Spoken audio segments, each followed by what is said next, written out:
Guys 'భారతీయుడు 2' movie మీకు ఎలా అనిపించింది? చాలా మంది బాలేదని ట్రోల్స్ చేస్తున్నారు భయ్య. నాకు కూడా ఫస్ట్ హాఫ్ కొంచెం ల్యాగ్ అనిపించింది. మ్యూజిక్ కూడా అస్సలు బాలేదనే చెప్పాలి. మనం అనుకున్న భారతీయుడు అయితే అక్కడ కనబడలేదు. ఇలా అవ్వడానికి రీజన్ అయితే ఉంది భయ్య. ఫస్ట్ ఆఫ్ ఆల్ ఈ మూవీ చేయడం మన కమల్ హాసన్ గారికి ఇంట్రెస్ట్ లేదు. బట్ శంకర్ గారు అండ్ ప్రొడ్యూసర్స్ ఫోర్స్ చేయడం వల్ల చేశారంట. అండ్ ప్రొడక్షన్స్లో చాలా ప్రాబ్లమ్స్ వచ్చాయని ప్రొడ్యూసర్స్ చేతులెత్తడం జరిగిందని చెప్తున్నారు చాలామంది. తర్వాత వేరే ప్రొడ్యూసర్స్తో మూవీ షూటింగ్ కంటిన్యూ చేయడం జరిగిందంట మన శంకర్ గారు. అందుకే మన శంకర్ సార్ కూడా ఏదో తీయాలి కదా అని తీసినట్టు ఉంది movie. But Shankar sir emotional scenes అయితే కరెక్ట్గా చూపించారు భయ్య. కరప్షన్ గురించి, ఎడ్యుకేషన్ గురించి, బయట జాబ్స్ గురించి చాలా క్లారిటీగా చూపించారు. మంచి మెసేజ్ అయితే ఇచ్చారు ఈ మూవీ నుంచి.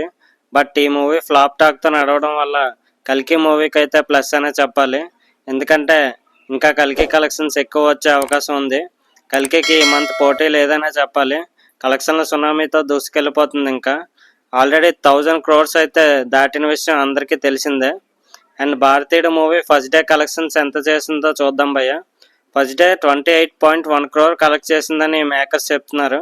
తమిళ్లో 16 crores కలెక్ట్ చేసిందంట. అండ్ తెలుగులో 8 crores కలెక్ట్ చేసిందని చెప్తున్నారు. డే 2 వచ్చేసరికి టోటల్ 16.17 crores డౌన్ అయిపోయిందని చెప్పారు. విక్రమ్, కల్కి వంటి మూవీస్తో బ్యాక్ టు బ్యాక్ హిట్స్ అందుకున్న మన కమల్ హాసన్ గారు ఈ మూవీతో కొంచెం నిరాశపరిచారనే చెప్పాలి.